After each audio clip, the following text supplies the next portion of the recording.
Assalamualaikum teman-teman, selamat berjumpa lagi dengan saya Abdurrahman dan masih tetap di channel Abdurrahman ya, dan masih tetap juga mengupas tentang seputaran asam lambung, GERD, anestesi, psikosomatis.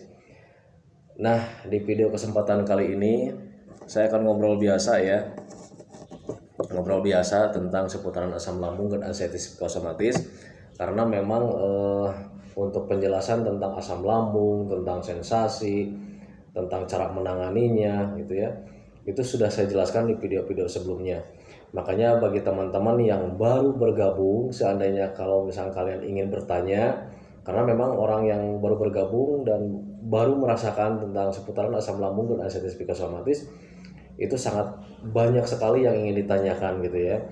Nah, jadi sebelum kalian bertanya, coba tengok dulu video-video saya yang sebelumnya, karena di sana sudah saya jelaskan ya, dari mulai awal saya terkena gitu ya, terkena asam lambung dan anestesi psikosomatis, kemudian macam-macam sensasinya sudah saya jelaskan, kemudian cara menanganinya dan cara mempelajarinya itu juga sudah saya jelaskan di video-video sebelumnya. Makanya bagi teman-teman yang baru bergabung, sebelum kalian bertanya, tengok dulu video-video saya yang sebelumnya biar kalian lebih paham ya, lebih paham, lebih mengerti. Nah itu teman-teman ya, jadi untuk kali ini kita ngobrol biasa saja ya, sharing biasa saja. Nah itu. Nah, bagi teman-teman juga yang baru bergabung juga nih ya, sebelum videonya saya lanjutkan, dimohon di subscribe dulu ya videonya. Soalnya untuk subscribe itu tidak memerlukan biaya, tidak memerlukan pendaftaran. Jadi untuk subscribe itu adalah hal yang sangat mudah sekali bagi teman-teman ya. Jadi teman-teman itu tinggal memijit tulisan yang warna merah, tulisan subscribe. Biar kenapa? Biar video saya itu cepat berkembang dengan baik.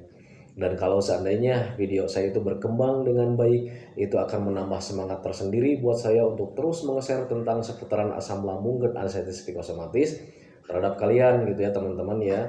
Dan bagi teman-teman juga jangan lupa ya, ditekan juga tombol loncengnya biar kalian itu dapat notifikasi atau pemberitahuan video saya yang terbaru ya teman-teman ya, karena saya itu kan terus meng-share tentang seputaran asam lambung dan anestesi psikosomatis terhadap kalian ya, dengan tujuan semoga saja videonya itu menjadi wasilah atau jalan keluar bagi teman-teman yang sedang menderita atau sedang terganggu, terkena gangguan asam lambung dan anestesi psikosomatis hingga membaik, apalagi sampai sembuh total ya, amin ya robbal alamin. Nah, kenapa saya selalu terus meng-share tentang video seputaran asam lambung? Itu memang karena waktu itu saya punya satu nazar ya. Saya punya satu nazar ketika saya terkena asam lambung dan anestesi psikosomatis, kemudian sudah berobat kemana-mana, bahkan di kota saya itu rumah sakit sudah saya kunjungi semuanya. Berangkat dari rumah sakit ini tidak ada perbaikan, lari lagi ke rumah sakit ini tidak ada perbaikan, lari lagi ke rumah sakit yang lainnya tidak ada perbaikan. Kemudian sering gonta-ganti dokter juga sama, tidak ada perbaikan, sampai dokter herbal, rumah sakit herbal itu sudah saya kunjungi ya, tetapi tidak ada perbaikan. Nah, berangkat dari situ akhirnya ketika waktu itu saya mulai sudah parah total gitu ya teman-teman ya, saya sudah terbaring lemas, tidak bisa apa-apa, hanya bisa menangis, meneteskan air mata. Bahkan waktu itu berpikir ya, dalam pikiran saya itu mungkin inilah akhir hidup saya. Nah itu teman-teman ya, jadi ketika waktu itu karena memang sudah tidak bisa apa-apa, dan ketika menengok kanan kiri itu sudah banyak orang yang mengaji untuk saya ya. Bayangkan saja ya, ketika itu saya itu sedang berbaring, kemudian lihat nengok kanan kiri itu sudah banyak yang mengaji. Akhirnya pikiran saya melayang-layang waktu itu. Saya teringat kalau seandainya ada orang yang sakit sudah sampai dikelilingi sama orang-orang yang sudah mengaji, biasanya sudah tidak akan tertolong. Nah itu teman-teman ya. Dan tetapi waktu itu karena memang saya sudah berbagai macam cara sudah saya lakukan tetapi tidak ada perbaikan, akhirnya sambil menangis saya pasrah waktu itu ya.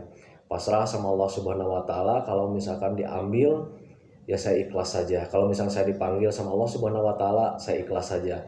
Namun ada keanehan waktu itu ya teman-teman ya.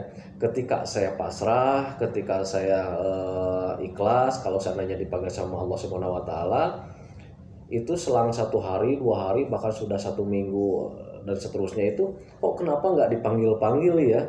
Nah di situ ya, baru di situ saya bertanya-tanya dalam hati, ini tuh saya tuh bakal dipanggil sama Allah Subhanahu wa taala atau hanya ditegur saja akibat perbuatan saya. Nah itu teman-teman ya. Jadi berangkat dari sana, kemudian saya berpikir lagi, kalau seandainya saya tidak dipanggil sama Allah Subhanahu wa taala, berarti saya itu harus cepat-cepat pulih, harus cepat-cepat sembuh. Karena kenapa?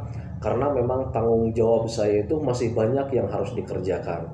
Ya, anak saya waktu itu masih kecil ya, masih kecil, kemudian ya pokoknya banyak sekali yang harus saya dikerjakan, yang tanggung jawab yang belum saya penuhi waktu itu. Akhirnya waktu itu saya berpikir saya ini harus bangkit berarti ya.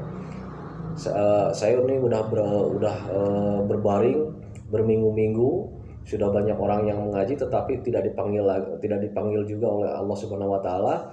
Berarti ini jalannya saya harus sembuh waktu itu ya, berpikir ke sana. Nah, ketika saya punya pemikiran seperti itu, akhirnya pertama kali yang saya pikirkan waktu itu kuncinya adalah dimakan ya. Saya berprinsip seperti ini. Orang sakit tidak akan sembuh tanpa makan ya. Eh, ya di rumah sakit aja orang yang sakit itu diinfus, yang tidak bisa makan berarti harus ada sesuatu yang bisa masuk untuk menopang kebutuhan tubuh kita ya teman-teman ya. Jadi pada waktu itu ketika sudah pasrah, akhirnya yang pertama kali saya kerjakan adalah makan teman-teman ya. Saya waktu itu makan yang lunak-lunak, yang mudah dicerna ya. Kemudian setelah makan, saya cari informasi waktu itu ya. Saya cari informasi tentang penyakit saya ya. Apa itu tentang asam lambung, apa itu tentang GERD ya. Waktu itu pertama kali saya lakukan waktu itu membuka lembaran-lembaran diagnosa dari dokter ya. Waktu berangkat ke rumah sakit yang pertama kali itu saya diagnosa itu diponisnya itu asam lambung ya. Kemudian tidak membaik, selang 1 minggu 2 minggu tidak membaik, akhirnya saya pergi lagi ke dokter lagi, ke rumah sakit yang lain lagi, karena memang waktu itu sangat tidak nyaman sekali, seperti mau end ya, seperti mau udahan. Saya pergi lagi ganti rumah sakit, akhirnya yang kedua saya diponisnya GERD ya. Dan kemudian tidak ada perbaikan, saya lari lagi ke rumah sakit yang lain. Saya keliling terus ya ke rumah sakit gonta-ganti, tetap diponisnya asam lambung, kemudian diponis yang lain lagi GERD. Nah itu ya, akhirnya saya gonta-ganti dokter, kemudian bahkan sampai rumah sakit herbal, dokter herbal juga saya kunjungi. Akhirnya dapat keterangan juga sama ya, malah justru saya harus dibawanya bukan ke dokter medis, katanya bapak itu harusnya ke psikiater saja.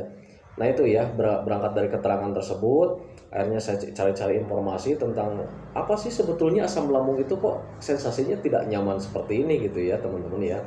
Dan ternyata ketika saya pelajari sambil saya cuman bisa tiduran ya waktu itu, karena memang tidak bisa apa-apa. Akhirnya setelah tahu ternyata asam lambung itu sangat berguna sekali ya, sangat berguna sekali buat kita itu, sangat berguna buat hidup kita itu gitu ya. Itu tentang asam lambung ya. Dan kemudian saya juga mempelajari tentang GERD ya, gastroesophageal reflux disease. Dan setelah saya pelajari, ternyata justru semua orang itu mempunyai GERD ya. Nah itu ya teman-teman ya.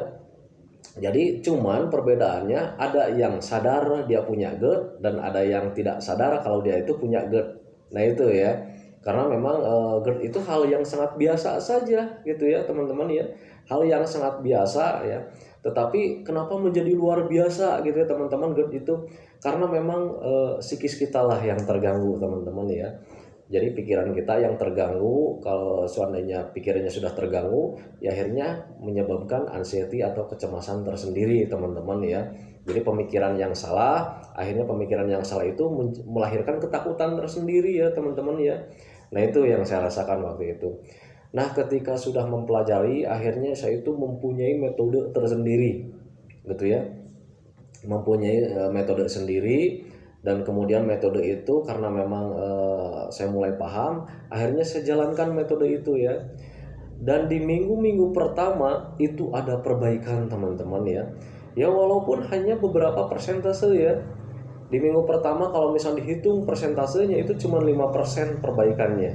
Tetapi itu merupakan perkembangan yang sangat besar sekali buat saya waktu itu.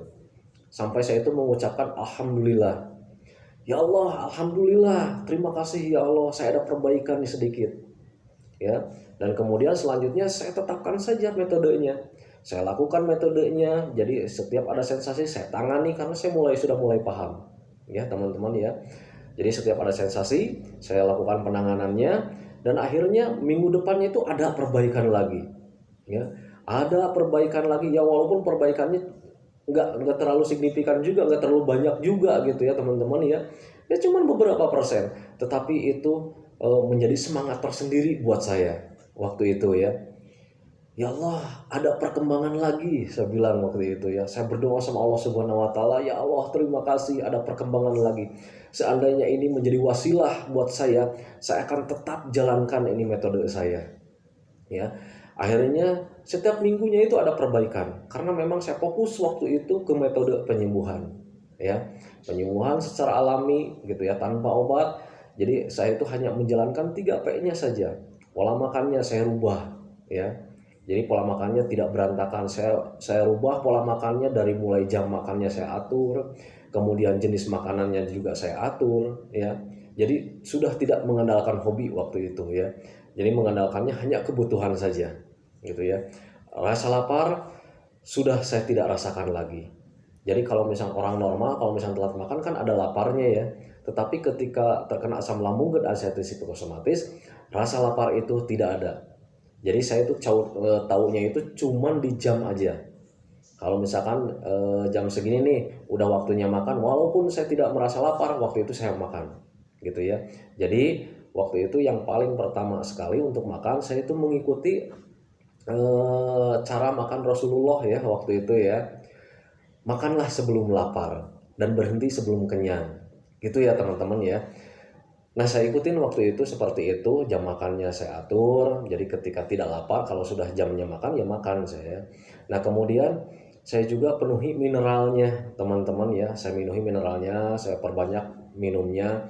Karena untuk mineral itu sangat sangat berpengaruh sekali terhadap orang-orang yang terkena asam lambung dan ascites psikosomatis. Jangankan orang-orang yang terkena, yang tidak terkena juga sangat berpengaruh sekali. Logikanya seperti ini teman-teman ya. Anggota tubuh kita itu hampir 80% itu bentuknya itu dari cairan ya. Darah kita cairan, kencing kita cairan gitu ya. Nah, pokoknya tubuh kita itu mengandung cairan. Jadi bayangkan saja kalau misalkan cairannya itu kurang, ya sudah pasti ya kita itu akan menjadi terganggu ya, banyak sekali efeknya. Nah, jadi untuk minum itu sebetulnya disesuaikan dengan berat badan karena waktu itu saya sedang sakit, jadi tidak menghitung-hitung, yang penting saya penuhi minumnya gitu ya teman-teman ya. Jadi karena untuk melihat kalau misalkan minum terlalu banyak itu memang ada efek samping, cuman efek sampingnya nggak terlalu berbahaya, cuman banyak kencing saja. Nah itu teman-teman ya. Dan kalau sudah banyak kencing yaitu justru bagus juga ya untuk mendetok racun-racun yang ada dalam tubuh kita. Asam lambung yang tidak benar itu bisa membuat racun buat tubuh kita gitu ya. Nah itu teman-teman ya. Jadi berangkat dari sana saya mengucapkan rasa syukur, dan kemudian karena memang ada perbaikan, akhirnya disitulah baru saya mempunyai najar tersendiri gitu ya. Punya najar sendiri gitu ya teman-teman waktu itu.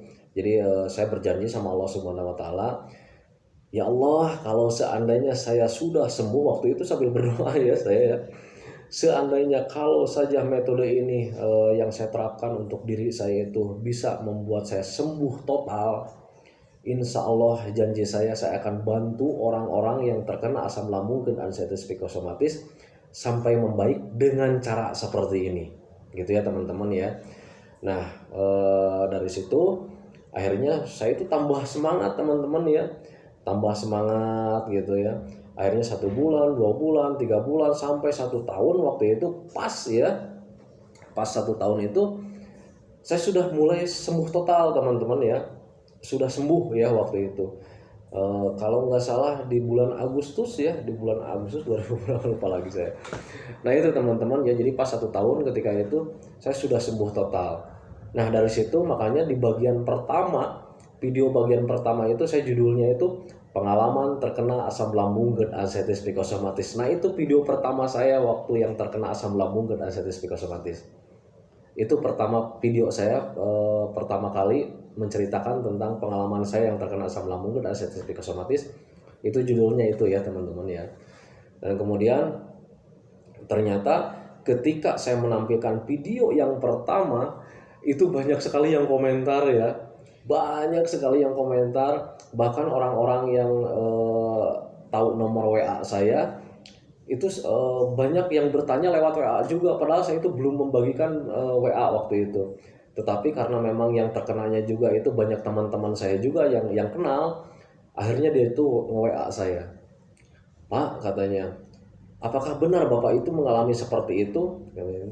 Iya, saya bilang itu, orang sekampung saya udah pada tahu, saya bilang gitu. Saya itu terkena asam lambung dan arthritis psikosomatis dan saya itu sudah sakit 1 tahun, saya bilang begitu. Pantesan katanya gitu ya. Di media sosial itu jarang tampil, biasanya dulu itu saya sebelum terkena asam lambung dan arthritis psikosomatis, saya paling aktif di media sosial waktu itu ya. Tetapi saat terkena hampir 1 tahun ya, saya tidak eksis di media sosial dan dia pun tahu ke hal itu ya. Sampai dia itu bilang pantesan saja katanya sekarang di media sosial nggak pernah tampil lagi, ternyata tuh sedang sakit gitu. Iya, saya bilang tuh. Nah kebetulan istri saya itu katanya sedang sakit, keluhannya itu sama, dirasakannya itu seperti itu, keterangan dari dokternya juga asam lambung. Nah ini sharing katanya, kalau seandainya itu benar katanya, tolong dong bantu istri saya. Nah itu yang pertama kali, orang yang pertama kali saya bantu itu teman saya waktu itu ya. Dan akhirnya setelah saya bantu, dan ternyata dia itu sebetulnya sakitnya itu sudah 5 bulan ya. 5 bulan setelah ketika saya bantu itu, dia itu sebetulnya sudah mengidap, bukan mengidap ya, sudah terkena asam lambung dan arthritis psikosomatis itu 5 bulan ya. Nah kemudian saya bantu, saya berikan motivasi, saya kasih cara-caranya, dan alhamdulillah ketika menginjak ke 4 bulan sudah saya bantu, akhirnya dia itu menjadi sembuh total. Jadi total dia terkenanya itu berarti 9 bulan gitu ya teman-teman ya. Nah itu makanya bagi teman-teman yang ingin bertanya kapan sih saya akan sembuh, kapan sih akan sembuh, sebetulnya untuk mengidap asam lambung dan arthritis psikosomatis itu berapa lama? Saya katakan setiap orang itu berbeda-beda, tergantung dia itu memahami, tergantung dia itu mengerti tentang penyakit ini ya. Kalau paham, kalau mudah mengerti, nanti kalian punya metodenya sendiri, kalian melaksanakannya, punya tekad yang kuat, kemudian menjalaninya dengan sabar, insya Allah akan lebih cepat gitu ya teman-teman ya. Dan bahkan ada teman saya juga, sudah saya share ya obrolannya itu di video bagian berapa saya lupa lagi itu, Mas Sandi kalau nggak salah ya. Mas Sandi itu sebetulnya itu anak saya ya, anak didik saya itu Mas Sandi, cuman karena memang sekarang ya rumahnya dekat, tambah dia itu ya sekarang itu sudah dewasa, jadi sudah kayak anggap teman saja gitu ya. Nah itu juga dia itu terganggu, terkena gangguan asam lambung dan arthritis psikosomatis, kemudian sharing sama saya dan alhamdulillah dia mempelajarinya. Dan ternyata mungkin karena dia itu masih muda, otaknya masih fresh, pikirannya masih fresh, kemudian tekadnya masih tekad baja, kemudian kesabarannya itu masih tinggi gitu ya. Akhirnya dia itu sembuhnya itu cuman sakit parahnya itu cuman 2 minggu ya, cuman 2 minggu, kemudian sampai sembuh totalnya itu ya paling sekitar 2 bulan 3 bulan udah sembuh total gitu ya. Nah itu teman-teman ya, jadi itulah kisah saya ya, najar saya itu seperti apa gitu ya. Karena memang lahir dari saya punya pengalaman yang tidak nyaman tentang asam lambung ini, kemudian bisa sembuh dengan metode saya, akhirnya saya punya najar. Nah itu teman-teman ya. Nah, memang untuk terkena asam lambung GERD ansetis psikosomatis itu rasanya memang sangat tidak nyaman sekali. Saya sangat paham sekali ya kalau misalnya kalian mengeluh, Pak, saya ini begini begini bla bla bla bla. Itu saya sangat paham sekali karena memang hampir sama ya. Rata-rata orang-orang yang terkena asam lambung GERD ansetis psikosomatis sensasinya itu hampir sama. Dari mulai tidur pun gitu ya. Tidur nggak nyaman ya, tidur nggak nyaman gitu ya. Kemudian saya itu mencoba tidurnya itu agak menyender ya, kadang sudah tidur pun gitu ya tengah malam itu suka terbangun gitu, dan kalau sudah terbangun biasanya itu napasnya itu suka nggak nyaman gitu ya. Suka sesak, agak sesak gitu ya, dan untuk tidur kembali pun ya sangat sulit ya, sangat sulit. Nah, kenapa seperti itu? Karena memang yang ini yang saya rasakan ya, ini pengalaman saya. Mungkin pengalaman Anda berbeda gitu ya, teman-teman ya. Ketika waktu itu saya sulit tidur karena memang pikirannya berjalan terus ya. Berjalan terus tentang penyakit asam lambung dan anxiety psikosomatis ya. Jadi pikirannya itu berjalan terus tentang penyakit, tentang sensasi. Akhirnya otaknya itu nggak istirahat, ya nggak, ya sudah pasti ya nggak akan ada ngantuk gitu ya. Dan kalaupun sudah tertidur, itu malamnya itu kita terbangun ya, sering terjaga gitu. Dan ketika terjaga, perasaan di dada ini nggak nyaman ya, napas agak sesak karena ini pengalaman saya kenapa bisa agak sesak, karena ketika terjaga kemudian agak tidak nyaman, otak kita itu berpikirnya langsung ke penyakit ya, berpikir lagi tentang penyakit itu, padahal baru bangun tidur itu ya, baru terjaga dari tidur, otak kita langsung itu berpikir ke arah penyakit. Dan akhirnya ada ketakutan tersendiri teman-teman ya, ketakutan tersendiri tanpa disadari ya. Akhirnya ya sudah pasti ya, napas kita itu bentuk spontanitas menjadi agak sesak gitu ya. Padahal untuk napas itu sebetulnya tidak apa-apa, cuman itu sebetulnya sensasi daripada kecemasan, cemas karena kita itu ketika terjaga mulai terbangun itu langsung berpikir ke arah penyakit yang berbahaya. Akhirnya setelah berpikir tentang bahaya, akhirnya punya ketakutan tersendiri, dan ketakutan itu diresponnya dengan napas kita itu pasti agak sesak ya. Kalian harus sadari ke sana karena untuk cemas, untuk was-was, untuk takut itu jangankan kita yang sedang terkena asam lambung ya. Orang yang sehat pun kalau misalkan sudah cemas, sudah was-was, eh, itu jantungnya kadang berdebar gitu ya. Kemudian napasnya agak sesak.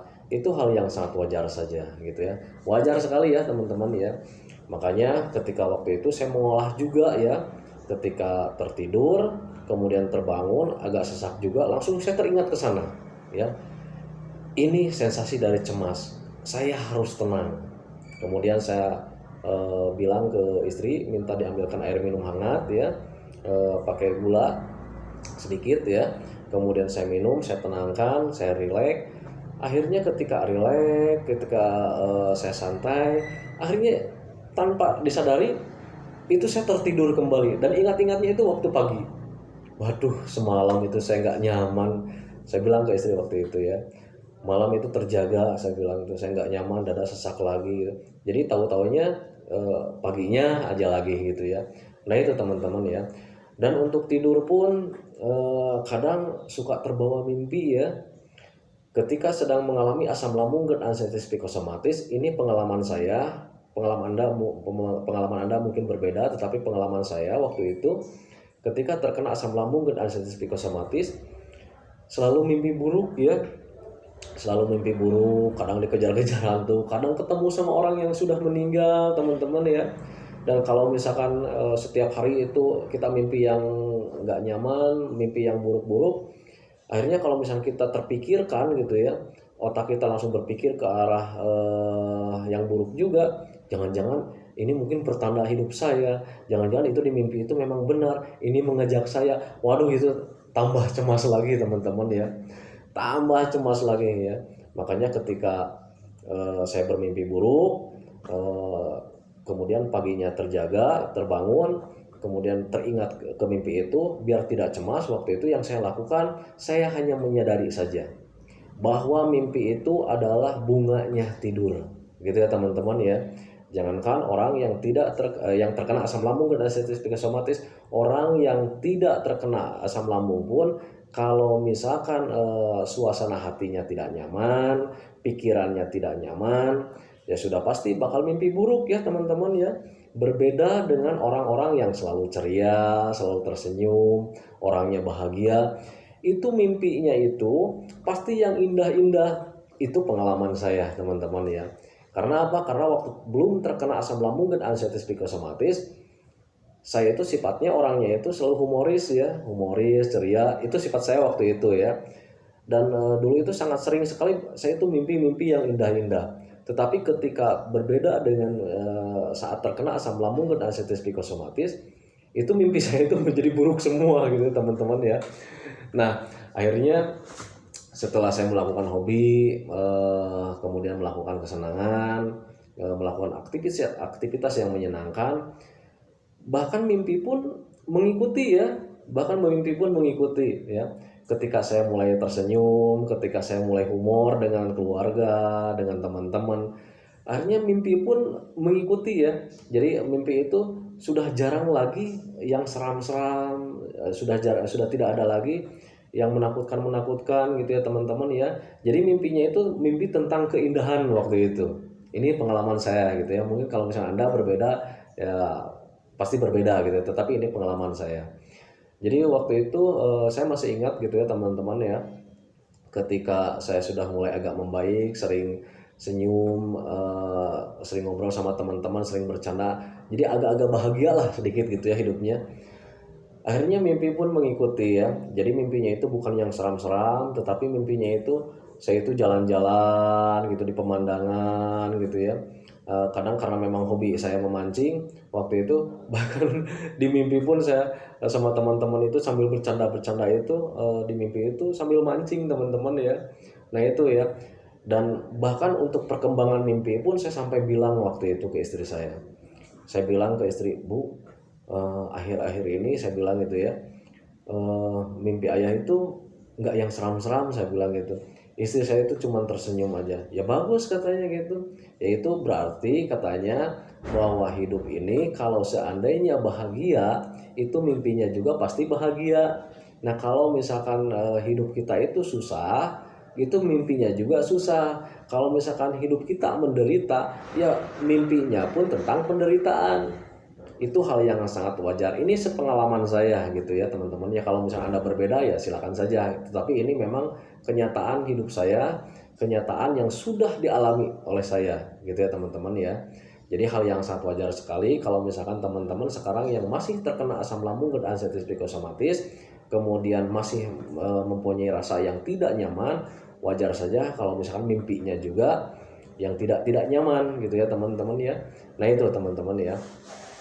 Nah, itu teman-teman ya obrolan tentang seputaran asam lambung. Jadi ini obrolan biasa saja karena untuk keterangan tentang asam lambung itu seperti apa, GERD itu seperti apa, kemudian psikosomatis itu seperti apa, sudah saya jelaskan di video sebelumnya. Jadi tengok aja dulu lah kalau misalkan kalian pengen bertanya. Terus kalau misalkan cara mengobatinya seperti apa, sudah saya share juga. Cara menangani setiap sensasi itu sudah saya share juga gitu ya teman-teman ya. Jadi ini hanya obrolan biasa saja gitu ya teman-teman ya. Itu real pengalaman saya. Jadi kalau misalnya kalian juga pengen bertanya, Pak, misalnya saya juga mengalami seperti itu, gimana dong caranya? Saya tidak akan jawab di video ini, saya tidak akan jawab. Tengok saja deh video sebelumnya. Dan saya itu hanya bisa mendoakan saja teman-teman ya. Hanya bisa mendoakan sama teman-teman yang sekarang sedang lagi tidak nyamannya. Semoga saja kalian cepat membaik sampai sembuh total ya. Tetapkan saja 3P-nya, pola makannya tetap dijaga, kemudian pola hidupnya tetap dijaga, kemudian pola pikirnya tetap langsung cepat benahi ya, biar kalian itu cepat membaik gitu ya teman-teman ya. Dan saya ucapkan banyak terima kasih nih teman-teman nih. Ternyata memang sudah banyak sekali yang sudah mulai paham, sudah banyak sekali yang sudah mulai membaik. Saya mau minta bantuan nih sama teman-teman, tolong ya bagi yang sudah membaik, tolong bantu jawab ya pertanyaan-pertanyaan teman-teman yang lain yang masih bingung, tolong dijawab ya. Bantu saya karena saya itu kewalahan ya, terlalu banyak sekali yang bertanya, dan kalau misalkan kalian membantu menjawab, itu saya sangat berterima kasih sekali. Semoga saja kalian itu menjadi pahala buat kalian ya. Jadi saya di video sebelumnya juga sering menceritakan penyakit ini, momen ini jangan menjadi batasan kita untuk melakukan kebaikan. Jadikanlah gangguan ini menjadi lahan ibadah buat kita semua, gitu ya teman-teman ya. Jadi semoga saja dengan momen seperti ini, gangguan asam lambung dan psikosomatis ini itu menjadi lahan ibadah buat kita semua, menjadi lahan kebaikan buat kita semua, agar kita itu lebih dicintai sama Allah Subhanahu wa taala. Dan bayangkan saja ya, kalau misalnya kita dicintai sama Allah Subhanahu wa taala, kita disayangi sama Allah Subhanahu wa taala, kalian harus yakin, kalian harus percaya karena Allah itu Maha Besar, Allah itu Maha Penyayang. Segala doa apapun kalian yang minta pasti akan dikabulkan. Nah, itu teman-teman ya.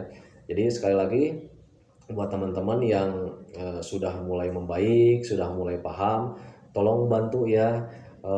Kasihan ya, karena kalian juga kan tahu sendiri ya rasa tidak nyamannya itu seperti apa gitu ya teman-teman ya.